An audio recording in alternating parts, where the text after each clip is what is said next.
காலை சக்கரம் அன்பர்கள் அனைவருக்கும் வணக்கம்.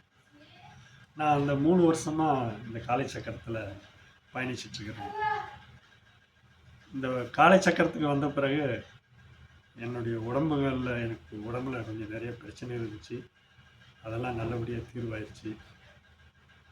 என்னுடைய எடையும் 10 கிலோ குறைஞ்சிருக்கிறேன். உடம்பு ஆரோக்கியமாக இருக்குது. கண்டிப்பாக நீங்கள் எல்லோரும் இந்த காலை சக்கரம் நிலவில் கலந்துக்கணும். வர ஆகஸ்ட் 1ஆம் தேதியிலிருந்து 48 நாள் காலை சக்கர நிகழ்ச்சி நடக்குது. அதில் இந்த 3 வருஷமாக என்னென்ன நடந்ததோ அதெல்லாம் சேர்த்து இதில் நடத்துகிறாங்க. கண்டிப்பாக நீங்களாம் கலந்து இதுலேயும் நீங்களும் குணமடைஞ்சு எல்லோரும் நல்லா இருக்கணும். வாழ்க வளமுடன்.